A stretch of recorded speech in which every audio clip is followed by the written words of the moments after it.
Akan Seri romanı 3. bölüm Ereymin Baurayında Aldınға ат барам болмай қылаң болды, жығылмаса құлагер қайда деймін. Ақан Сері Сейір жылы тамыз айының басы. Күн жылы тымық. Қарағайлы бұлақты әсем Ереймен тауының бауыры белуардан келген қалың шөп. Шыққан малынып бусанып тұнып тұр. Таң ұйқыдан оянған құс атаулы кең даланың әр тұсында, өз мекенінде, өз көлінде масайрап, бір-біріне дыбыс бере бастаған. Қан кеткен қаз дауысы, сызылған аққу, шаң кеткен өгіз шағала, қызғыш, барылдаған үйрегіні тауза ауада анық естіледі. Сабағы қатқан биік сыбызғы аралас миялы беткейден күн көтеріл аспанға тік атылып, қанаттары жыбырлап шыр-шыр еткен боз торғайлар жаздың соңғы шуақты күндерін жырлайды. Шық басқан алқаптың қалың шөбі күн көзіне шағылысып, жаппай меруерт таққандай жылт-жылт етеді. Айдыннан құс жыртыла айырылатын айналасы ат шаптырым құлсақ көлі етекте. Бір жақ қапталында қырқаға тігіп тастаған ақ шаңқан 300 киіз үй алыстан қарағанда әдейі қолмен дізген итала қаздың жұмыртқасындай. Қазір ол үйлерде тірі пенде жоқ. Жаңа салған сүрлеумен тауды бөктерлеген қара пәуеске мұрындығымен жолдың екі езуіндегі шыққа жасаураған неше түрлі гүл аралас мәйекті соғып құлдилай берді. Күміс шілейлеп пар шеккен қос ақ бозат зар желіп келеді. Доға басындағы қоңырау күмбірлеп күйшерткенде шілияның жұдырықтай шашақтары аттардың екі жақ қабырғасында желк-желк кетіп, күйші саусағына жіппен тартқан ортекеше билейді. Пәуеске ең шеткі үйге кеп тоқтағанда ішінен екі адам түсті. Бірі үстіне көк шұғадан жеңіл шапан киген, жиегі алтын көзілдірікті, қолына балдағы мүйіз ұшына дейін күмістеткен трос ұстаған Паң Нұрмағамбет. Екіншісі Ерейменнің әйгілі биі Қанжығалы Бапанның сақ құлағы. Делбені шірей тартқан ат қосшы күзледе үнсіз отыр. Өткен жылы осы уақытта Паң Нұрмағамбеттің әкесі Сағынай 92 жасқа кеп дүние салған. Өлген күннен бастап ақсары төлкі, күрсары балалары келесі жылдағы Сағынайдың асына дайындалып, қазақ қауымында бұрын соңды болмаған той өткізбекке жылдағы жайла осы Ерейменнің бауырындағы Құлсақ көлін қалап алған. 300-ге түгел сауын айтқан Сағынай асына жиналатын күн бүгін.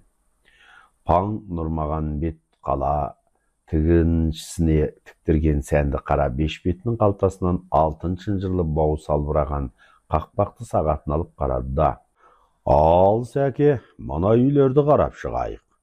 Кімнің қайсыған түсетінін алдын ала белгілемесек болмас», деп үйді жағалай аралап кетті. Ұлы жүздің қонақтарына мына топтағы үй, кіші жүзге мына 100 үй, орта жүзге ана 100. Әрине, орта жүзден көп келеді ғой. Сыймағанын толмаған үйлерге орналастырармыз, деп сақ құлақтың өзі бас боп бөліп, жобалаған үйлерді қолымен нұсқап көрсете бастады. Мына бір үй Ояз Измайловқа, ана бірі Ферантопқа, ана қатардағы 8 қанат Ерденге, одан арғысы Көшенұлына тігілген үй. Сақ құлақ асқа сойлатын әр күнгі малдың, басқа ас судың есебіне дейін айтып, ойын тойдың неден басталып, немен аяқталатынына дейін баяндап, ақыл кеңес қосып келеді.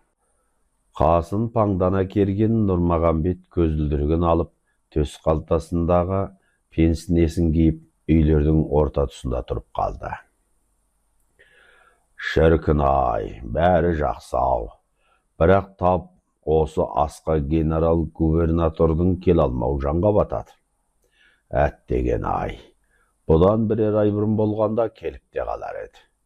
Маңдайдан арылмаған бір қырсық бар-ау тегі», деп сәл қамыққандай болды.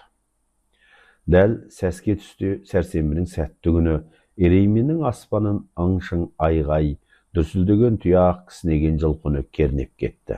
Жан-жақтан ағылған салтатты арбалы халық, тасыған өзеннен қашқан бықырлаған қояндай Қусақ көлінің ойпатына қарай құйыла берді. Азаға әкелген мал, сауынға келген үйір-үйір жылқы, арбаға таңған саба-саба қымыз кешке дейін қырқадан құлап бір үзілген жоқ. 300-ден келген өңкей бек жонжарлар, маңдайдаған байлар, ел әкімдері, болыстар, старшындар, солқылдақ рессорға жеккен парпаратпен салтанатты түрде келіп, әр үйге жайғасып жатыр. Әлгінде ғана бос тұрған қуыс үйлер аузы мұрнынан шығып, көк майса көшедегі жұрт қара құртша қаптады. Қоянды, итарқа, атбасар жәрмеңкелеріне жиналатын атақты саудагерлер де көп жиналған жерде ұсақ түйегін бұлдап өткізетін татардың бақалшы, мәлісшілері де жылмың қағып жетіпті. Астың көркі деп саналатын қажы моллалар да осында. Асатаяғын ұстап ойнақ салған зікірші де безек қағып жүр. Оқшауырақ тігілген екі үйдің бірі Паңнұрмағамбеттің үйі де, екіншісі Ақмола уезінің оязы Измайловқа тігілген үй. Қасында оншақты салтатты қару-жарақ асынған казак-орыс әскері бар ояз, әйелі Анна Ивановна мен жеңіл паетоннан түсіп киіз үйге еніп, суық қымыздан ішіп чөлдерін басты да жол киімдерін ауыстырды. Киіз үйдің іші шығыстың неше түрлі түкті масаты қалы кілемдерімен, оюлы алаша сәнді текеметтерімен жайнап тұр. Петербургтен келгелі қазақ ауылына тұңғыш рет шыққан Анна Ивановна үй жасауларын аса құмарта қарап, қолымен сипап сүзіле қарап жүр. Бұл әйел жынысына ғана тән ынтықтық емес. Анна Ивановна Петербургтың суретшілер академиясын 3 жылдай оқып, бір себептермен тастап кеткен. Қазір өзі бұрын көрмеген неше түрлі оюлар, ағаштан бұраған ыдыс-аяқ, кереге, оқ бедерлері, басқұрларға дейін тамашалап басын шайқады. Вот где изобретательное искусство, деп күйеуіне қарады. Петя, сен менен бұрын бұл жақты көп араладың ғой, мынаның аты не дейді? Аннушка, құдай ақы, ондай жөндердің аты түгілі тақырбас болыстардың атын әлі жөндеп білмеймін, деп әйелі бір нәрсе сұраса, оны білгенше аяқсыз қалдырмайтын мінезіне сыра алға Измайлов сыртта қашан шақырады деп телміре күткен тілмәшін шақырды. Жайымбек, Женя дегенде 30-лардың ішіндегі көзілдірікті жылмақай жігіт кіріп келіп, құзырыңа құлдық деп өтірік күліп иле қалды. Анна Ивановна қазақ ұлтының үй жасауларымен танысқысы келеді, түсіндіріп жіберші. Хоп болады, Анна Ивановна, не білгіңіз келеді? Осы үйдің ішіндегі дүниелердің аттары қалай аталады? Сонан соң бұлар неден жасалады? Үйді қалай құратынын айтсаңыз артық болмас еді. Қазақ жұртының ескі тарихына келгенде білмейтін кемсіндері көп. Жайымбек оған чорқақпын демейді. Әлі зерттеліп жазылмаған тарихты бұлар қайдан білсін деп шындай ақсақты тыңдай етіп, экзотикалық жағын басымдау көбейтіп сыдырда жөнеледі. Ал қазақ ғұрпын кейін кешегі үй саймандарын бір сыдырғы тәуірі білетін ол, бұл жолы мүдірмей шұбырта берді. Әуелі Анна Ивановна, өзіңіз тұрған осы үйде киіз үй дейді. Вот, слава кошма и дом. Киіз үйдің түрі көп, 8 қанат, 7 қанат, 6, 4, 3 қанат. Қанат деп мыналарды айтады, деп Жайымбек кілемнің шетін түрді. Бұл решеткелердің аты кереге, міне көрдіңіз бе, тұтас керегелердің жігін ораған. Мұны таңғыш дейді, сонда неше қанат кереге болса, то есть крылья. Үйдің аты да солай аталады. Мәселен осы үй 8 қанат, ал 2 қанаттан құрылған үйде болады, оны жаппа дейді. Оны көшкенде жолда тігеді. 3 қанаттан құрса тоңқайма немесе шаңырақ салма дейді. Жап салма не көтерме деген болады, ол қысқа оқтан үзіксіз тігіледі. Өзік дегенді кейін айтамын. Сонда шаңырақ дегеніміз мына төбедегі дөңгелек, араларындағы шыбықтары күлдіреуш. Сол шаңырақты ұстап көтеріп тұрған мына саусақтар уқ. Киіз үйдің әр сүйегінің атын атап шұғырта жөнелген Жайымбекті үнсіз тыңдаған Анна Ивановна көбіне түсінбесе де күлген жоқ қайта. Мынау тамаша ғой, мен әшейін атаусыз ағаштарма десем, бәрінің баспасына аты бар, не деген қызық деп таңырқап, кереге арасынан көрінген шиді сұрады. Мынау не? Мұны ши дейді, бұл далада өсетін биік, майысқақ ұзын шөп, сыртын жүммен ораған мұндай шиді шым ши дейді. әр өрнегі әртүрлі бояу екен. Барлық ағаштарда боялған. Бояуды қайдан алады? Бояу тасты жерде өсетін қына, көбінесе ел аралап жүретін мәлішшіден алады.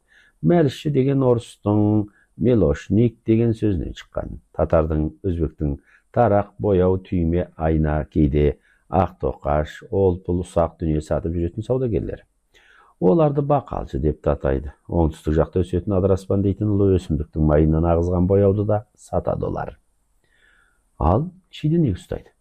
Шиді біріншіден сәңгі ұстаса, екіншіден кереге сыртындағы киіз торлық желдігін желпілдеп, жалпылдап тұрмау үшін, жел үрлеп ішке қуысталып, сай-сай болып тұрмас үшін ұстайды. Ал мына жалпақ белбеу не үшін керек? Деп Анна Ивановна оқтың қарнын айналдыра жүргізген тегерішті көрсетті. Бұл оқты берік ұстау үшін әрі сәндікке керек. Бұл жіп міне керегенің сыртында да бар. Бұл шаңырақты берік ұстау үшін қажетті белбеу, деп Жайымбек термелеп тоқыған тегеріш басқұрды көрсетеді. Содан соң шаңырақтан алып босаға бос байланған қара қыл ақ жүннен ескен желбауды ұстады. Мына бір арқан желді дауылды күні ортадағы ошақтың екі жағына қаққан қазыққа байланады. Бұл да үйдің беріктігіне сеп. Анна Ивановна ең ақырғы жекке дейін зер салып, жылқының қылынан есіп, оңқай солақай етіп жектеп, үстінен шуда жіппен тігіп, туырлық қасының шетін бүккен жерді тамашалап қарады. Қандай шеберлік, қанша ағаш, киіз атаулыда бір шеге жоқ, бәрі берік жымдасқан. Шеге деген болмайды, ең арты мынаны қараңызшы, деп Жайымбек керегелерді қосқан көкті көрсетті. Мына екі жағы түйулі қайсы жылқының жүнін житкен терісінен жасырады. Мұны керегенің көгі дейді. Ал керегенің өзі екі түрлі. Осы үйдің керегесі тор көз, яғни көздері жиі әдемі. Бұдан кеңіректер де болады, оны жел көз дейді. Енді сыртқа жүріңіз. Жайымбек әр нәрсені білуге құмар Анна Ивановнаны сыртқа алып шықты. Осы үйдің сыртындағы киіздің аттары да өз алдына әртүрлі мінекей. Жерден оқтың қарына дейін ұсталған киіз торлық. Торлықтың қасынан бастап шаңыраққа дейін салынған киіз үзік, ал одан жоғары шаңырақ үстіндегі төрт бұрышты киіз түндік, яғни ношник дегенге келеді. Түн болғанда ұйықтар алдында кейде жауын шашында жабатын қақпақ шатыр. Оның бауын мына жіпке, белбеуге байлаған. Оны түндік бау дейді. Ол төртеу. Желдің аңғарына қарай осы баулар арқылы түндікті қайырып жауып отырады. Ал үзіктің етек жағын жабық дейді. Кейде жасырын келген адам осы жабықтан сығалайды. Жігіттер үйде жатқан қызға ұрланып келгенде әдетте үзіктің бауын қиып жіберіп, осы жабықтан түседі, деп Жайымбек ақсия күлді. Мына төрт бұрышты қалталар не үшін керек? Бұларды дөдеге дейді, әшейін сәндікке тіккен. Мұндай үйді дөдегелі үй деп атайды. Бәрін айта берсем, Анна Ивановна бір жұмаға таусылмайды. Үйді қалай тігу, киізді қалай қарпып, бекіту, оны талдыру деген сияқты олып жатыр. Егер кейін уақытыңыз болса, өзім-ақ ел аралатып түгел таныстырып түсіндіререм. Бірақ Егопсокородия Петр Акиевичтің қасынан кете алмайсыз ғой, деп жайын ауыз Жайымбек тағы ырсия күліп жігіттік наз білдіріп еді. Анна Ивановна қабақшыда қарады. Орынсыз қалжың қылжаққа жаны қас әйел. Үнемі қаймақ көрген мысықтай көзі майланып, буалдырланып, әлденеден үміттеніп дәмете қарайтын жабысқақ тілмәштің сөзін жақтырмады. Қазақтың жері түгілі атын шала естіген ояз әйеліне дала ғұрпының бәрі жат, бәрі қысық. Измайлов кешкі отырысқа дейін біраз мызғып дем алуды қаласа да, жол соққан Анна Ивановна қанша шаршағанымен үйде отырғысы келмеді. Үсті-үстіне келіп жатқан неше түрлі қазақ тамағынан ауыз тиіп, қасына тілмәш тертіп, көл жағасына беттеді. Күн етекке жақындаған намазды кез еді. Мал тұяғы баспаған Қусақ көлінің жағасындағы көгорай шалғын үстінде адам қарақұрт жағаптаған. Алсырақ келіп тоқтаған орыс әйелін ешқайсысы елер емес. Көседі ояз әйелін көрмеген боп дәрет алып жатыр. Әр қайсының қолында шүмегі татар үйректің мойнында емеген биік бұқар құманы. Батып бара жатқан күнмен шағылысқан су жаңа жез құмандар қызарып, алтындай жалтылдайды. Қалың шөпке етіктерін шешіп тастаған ақсақал қара сақалдар аяқтарын жуып, қолының басына құйған суды қолтықтарына дейін ағызып, маңдайын құлақ түбін шылап, дәрет ырымын жасап, орындарынан тұра берді. Анна Ивановаға бәрі таңсық, екі көзі тесіліп, енді не болар екен деп үнсіз таңырқап қарайды. Қарасы 300-ге жақын адам командарын орындарында қалдырып, жайылым көрген құстарша көл жағасынан сыртқа шықты. Құбылаға қарап бірінің соңынан бірі тізіліп, қаз қатар қалың топ құрып сапқа тұрды. Әр қайсының аралары 2 адымдай. Көлделеңімен ұзындығы жарты шақырымдай жерге созылған едәуір уақыт өтті. Содан соң бәрі бір кісідей алдарына ақ жібек орамалдарын жайды. Бәрінің басында киім, бірі тақиялы, бірі бөрікті, малақайлы, қайсы бірі бас киім, мұрнына қол орамалдарын төбесіне жайған. Анна Ивановнаның күлкісі келді. Енді бір кезде қоралы қой ешкіні бастаған теке құсаған, басына қауқиған ақ сәлді ораған, әппақ күміс сақалы кеудесіне түскен қарт имам 2 қолымен құлағын ұстап, «Құл-ху Алла» деп жөнелгенде, сілтідей тынған дала күңіреніп кетті.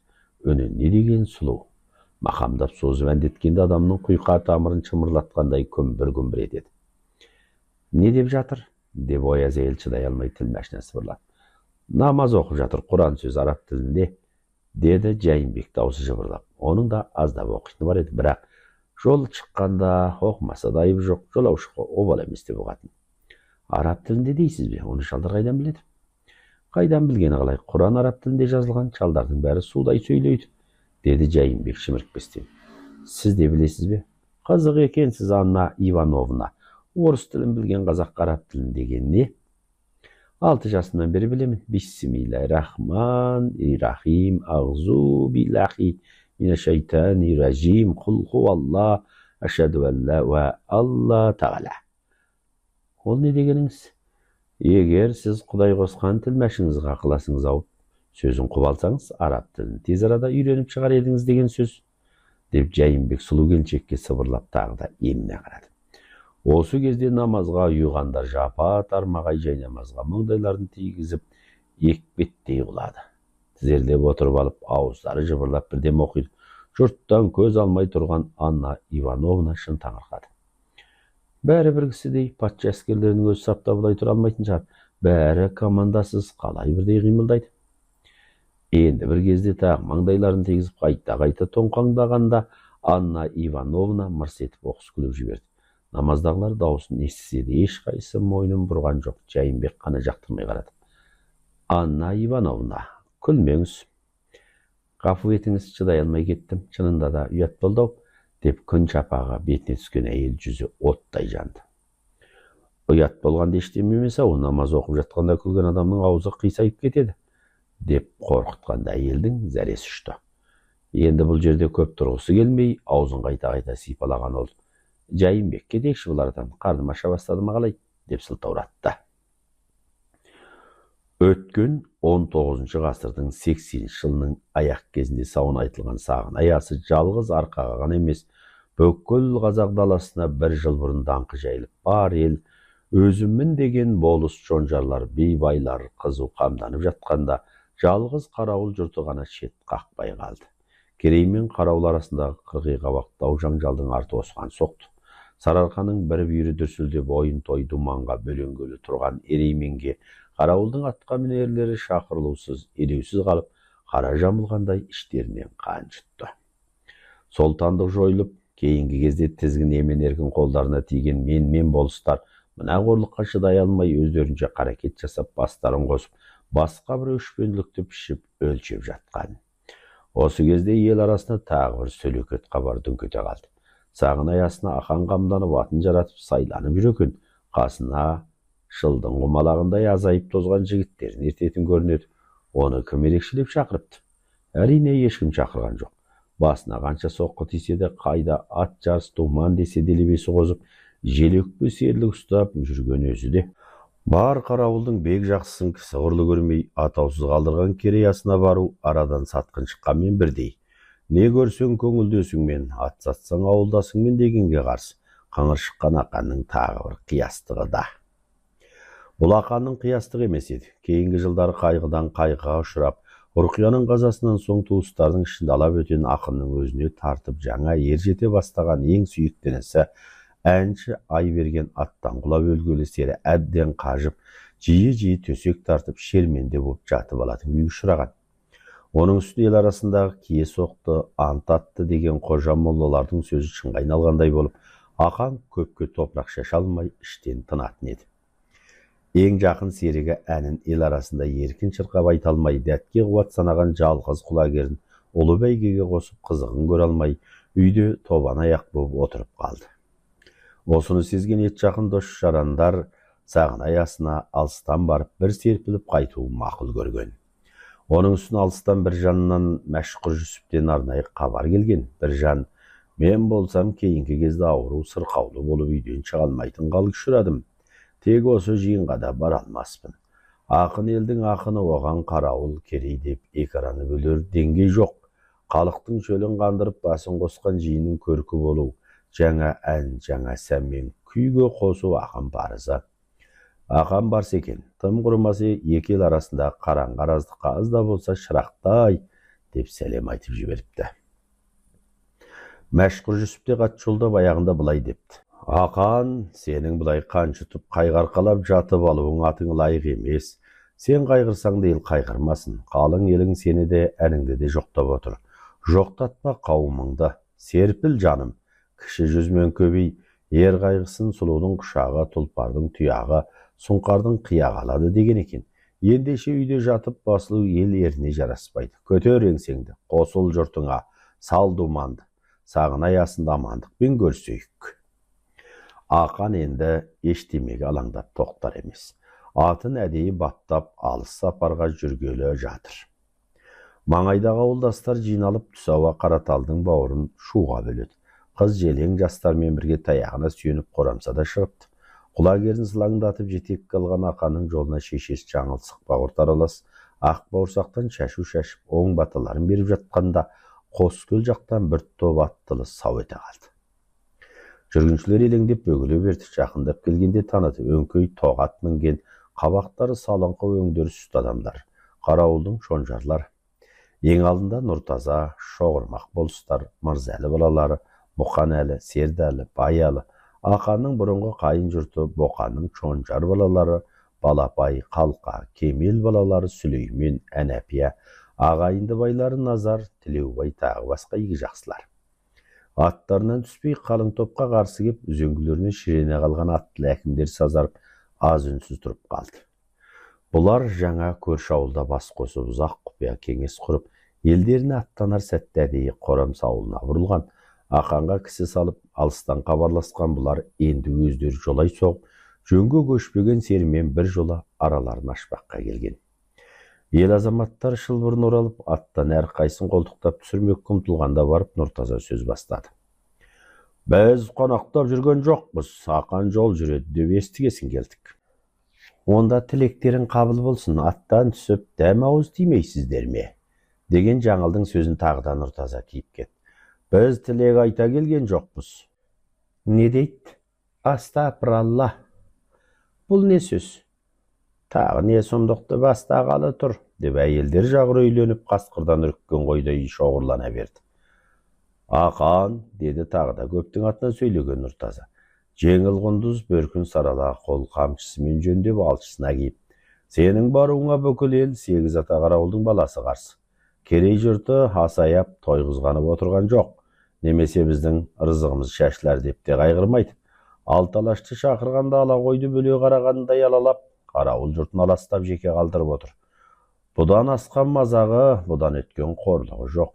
Оны сен де бізден кем түсінбейсің. Шақырмады екен, тентіреп телміріп өз аяғыммен ешкім бармайды. Барам дегенге де жол жоқ. Ондай намыссыз адам болса, ол бүкіл қарауылды суық топырақпен бүркеп жауып кетсін. Атының тізгінінен қымтай ұстап, ішін ыза, ашу кернеген Ақан булыға күлімсіреп тұр. Отты көзінде шоқты кекесін, баласының мінезінен қаймыққан Қорамса ара түсіп бұрынырақ сөйлеп жуып шаймақ болды. Нұртазау, той десе қубасы домаламаушы еді. Ақан үйде басыр боп қалай отыра бермек. Ертең Құдай жазып, құлагер бәйгенің алдын алса, қарауылдың атын шығару деген сол емес пе? Қайдағы көмі-сөмімді айтып кеттің. Көп соққы, көп түйгіш тепештен қажыған Қорамса даусы әлсіреп жалбарынғандай көрінді. Көзінің жанары сөніп, белін жаза алмай, арқасынан басқан ауыр батпан езіп қалжыратқандай басын көтере алмай тық-тық жөтеліп қалды. Қореке, деді екінші бүйірден атын тебіне түскен Сүлеймен мүсіркеп. Ендігі қалған жасыңызға құлагердің бәйгесін нәсіп етіп қайтесіз. Соның алатын бір үйір жылқысын өзім ақ берейін. Ақан шыдай алмады. Әй Сүлеймен, сенің байлығың кімге дәрі? Артық боп бара жатсана қатынының тазбасына езіп жақ. Сүлеймен қуарып кетті. Жұрт бір сойқан болар деп, Ақанның ашулы уытты сөзіне күлмей іштен тынды. Әйелдер жағы бірін-бірі шымшып жарлайын деп тұр. Жарайда, сөз таластырып қайтесіңдер, деп мыңқ етіп шоғырма қараласты. Ақан, біздің ұйғарғанымыз сен сағын аясына бармайсың. Біздің кім? Деді Ақан. Біз енді осы қарауылының бір жеңінен қол, бір жағадан бас шығаратын бектері, әкімдері, игі жақсылар. Игі жақсылары дегенше, игі пасықтары десеңші.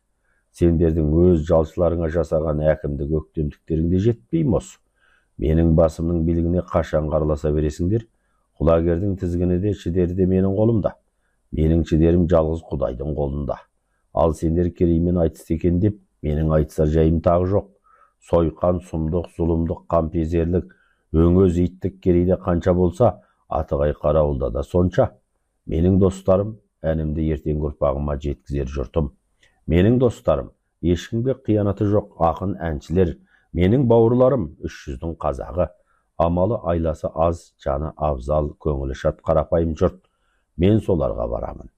90-ға келіп саптаяққа сиіп өлген Сағынайды көрден тірілтпекке бармаймын. Көңілімде сайраған құсымды, төрт аяғы дүбірлеген қанатым құлагерімді апарып, көптің көңілін жадыратамын, солардың қалғаған жүрегін оятамын. Қасындағы шонжарларды арқа тұтып, молла Мұқанәлі де шаттыға кетті. Әй Ақан, егер бұл жолға шығар болсаң, осы көптің атынан, Құран атынан айтарым, теріс бата. Ау Мұқанәлі, не деп кеттің? Екі дүниеден тілегің бар емес пе? Алыс сапар үстінде тұрғанда не ырымға бастадың? Қарғысын күлмен кетсін, деп жаңыл көзі жасаурап жан даусы шықты. Апа, көбік ауыз Мұқанәлінің Құраны мықты болса, әуел ана бегалы балаларын шетінен топшысынан қырқып түсірер еді. Оған қысылмай-ақ қой. Талыс ауыз өзінікі болған соң қайыстай соза берсін де, деп Ақан сарала атына қонды. Қасына ерген жігіттер де аттарына міне бастаған. Тоқтаңдар, деп аюдай ақырған Нұртазаның көзі шатынап кетті. Ақан кетсе жалғыз кете берсін. Егер осымен бір жігіт еріп көріңдірші, осы жерде қан қылайын. Нұртазаның сөзінен соң ақ кейіндеп тұрған болыстың қамшығыр жігіттер аттарын тебініп ілгері ұмтыла берді. Әнші аяған, құлагерді күтуші шәкелер жасқанып қаймығып қалды. Тек Ожынбай балуан ғана Ақанның қасына барып, қасқия қарап тұр. Семірген екенсіңдер қумалайлар. Ертең шетіңнен Сібір айдатып тентіретіп жібермесем, атым Нұртаза болмай кетсін. Жігіттер, аттан түсіріп алыңдар да, алдыма қойдай дедектетіп салыңдар. Ойпырмай не деген қампезер едіңдер. Бай болса бақырып болам әкен. Болыс бол дегенді осылай бол деп бедік, деген әйелдердің сөзіне құлақ аспай сайланған жігіттер кимелей жөнелді. Жігіттер, деді Ақан айғай салып, тоқтаңдар. Ақан өз жігіттеріне қарады. Азаматтарым, достарым, сендерге ризамын. Мен үшін таяқ жеп қор болмай-ақ қойыңдар. Мынау кеп тірелген ессіз дүлей көкпеңгөк сен ғой. Адам тұрау, жан баласы барау деп қарайтын ақылы ойы жоқ меңіреу долы күш қой. Рахмет сендерге. Көңілдерің рахмет. Мен өзім-ақ жол тауып барамын. Алмаған еремін десеңдер, оларыңа тиімді енді мен саламын, деп Ақан қозғала бергенде, сымбатты бойы талдырмаштанып, кішірейіп, өңі жүдеу тартқан шешесі шылбырына жармасты. Жоқ, мен жалғыз жібермеймін, онда өзім барамын бірге. Там құрмаса мен ал Ақан аға, серігіңем ғой, деді Ожынбайда. Апа, мен жауға бара жатқам жоқ, несіне қайғырасыз? Қойыңыз апа, о не қылғаныңыз? Ожынбай, сен де бармайсың. Ниетіңе Алла риза болсын, деп жұбатқан Ақанның қасына Сердалы келді. Ақан, елдің ақсақалдарының тілін бір жолға ала салсайшы. Осының арты мен білсем жақсылыққа саймайды. Екі елдің арасы бұрынғыдан да бүлінгелі тұр. Там құрмаса аттың басына мінер біреуде табылмағаны ма, деп анандайдан қорамса да кемсең деді.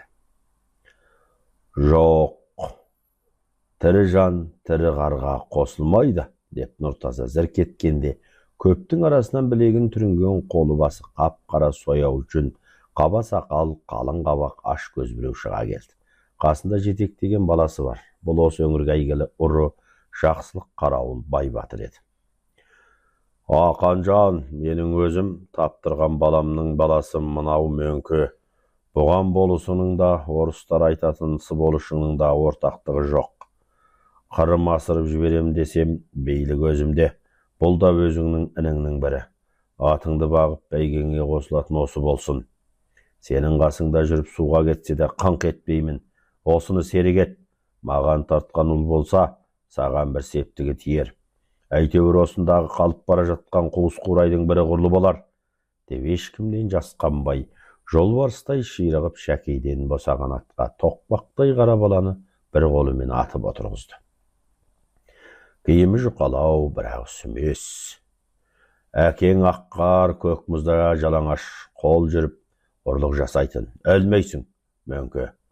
Ұлым абүйірлі қайтты. Ақан ағаңның қасын ерген бақытың бар екен. Ағаңның тәйт дегені саған құдай сөзі. Ренжітсең бар ғой, жоныңнан таспа тілемен. Өй қара танауым, келші, деп Байбатыр немересінің бетінен созыла тұрып сөйді.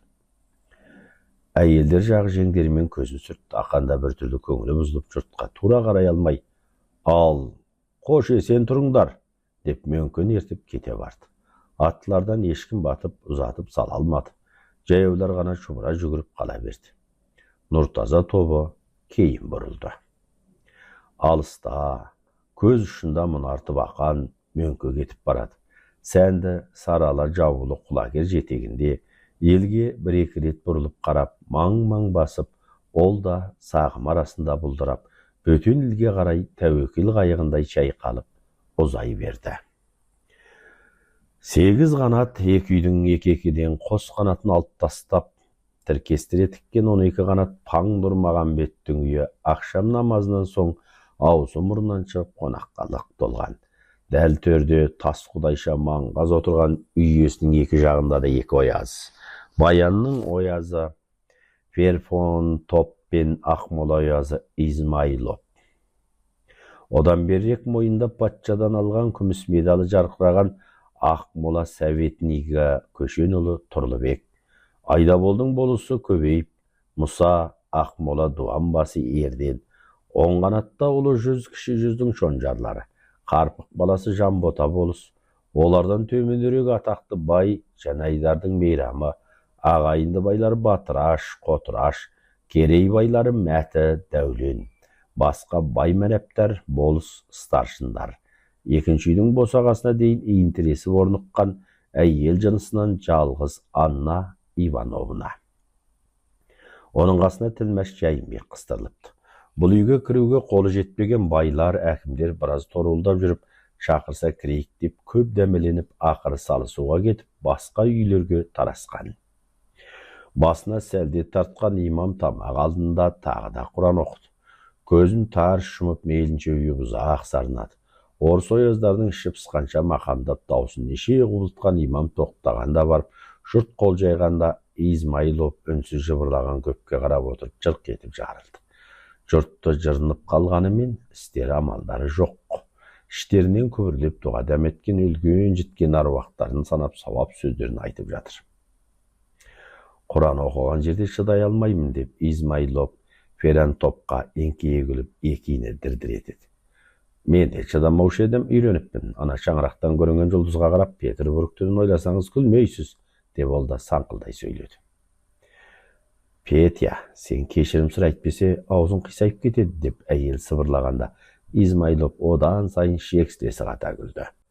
Предрассудок, егер ол шын болса, аузым түгілі мұрным құлағым бәрі қисайып кетер еді ендігі, деп сөзін зорға құрап таңқылдай күлді. Беттерін сипап бата қылған жұрт тым-тырыс, сыйлы-ұлықтарға батып ештеме айта алмай іштерінен тынып отыр. Сөзді сақ құлақ қи бастады. Ау, жамағат, 300-дің сыйлы қонақтары, Бәріңде сәкеңнің орнын азат тұтып құрметпен келген екенсіңдер. Алла риза болсын. Жолдарың сәтті болып, тілектерің оңға бассын. Дұғаларың қабыл болып, марқұмға шапағат етсін. Арамызда отырған кәфир қауымының адамдары күлсе, одан келер кетер кесапат жоқ. Қара кебінен сүйреткен сақал шаш қауғадай, қара түнде көрінген қосақтың қара қоғасындай поптарға біз де күлетіміз. Түсінбей күлгеннің айыбы жоқ. Бұлардың өлгенді аза тұтып келгеннің өзі қайда жатыр? Деп ояздарға да тигізе екі-үштілау сөйлеп, Саққұлақ ақсақалын салалай түсіп сөзін жалғады. Алты алашқа әйгілі Сағынай қарттың екі дүниеде арманы жоқ. Тірісінде еш кемшілік көрмейді. Дүниені шайқап өтті. Алдында мыңғырған малы, соңынан шұбырған ұл қыздары. Тарығу дегенің не екенін өңі түгіл түсінде көрмей өткен бақытты фәнда. Бүгінде міне осы ұл қызы, өрім бұтақ зәузәті, рулас аталас ел жұрты 300-ге даңқын көтеріп, ас беріп отыр. Сағынай асы арманда апат болған қыршын жастың ауыр азасы емес. Өлгенде де соңын шулатып жұртын мәз қылатын жиын қайналар, ризықты ұлы той. Той үстінде ойнаңдар, күліңдер. Ерейменің бауырында ұнаңдар, қунаңдар. Бәрі Сағынайдың аруағын тербер, мұсылман бесігіндей болсын. Орыннан бір аунап түскенде марқұмның артында қалған ер азаматтар да бір көтерілсін.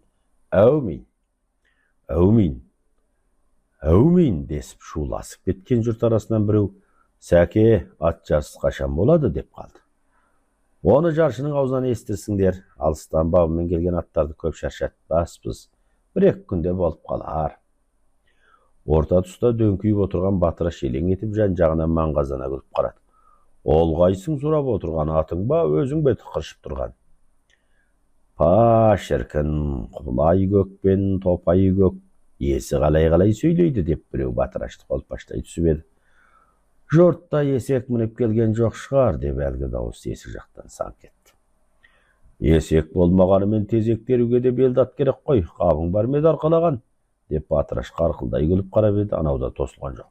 Тышқақ аттарды көп мініп үйренген адам қап әкелмесе, жарауы жеткен жүйрік мінгендер сынық тезекте де сөз қылмаса керек деп маңындағыларын күлдірді.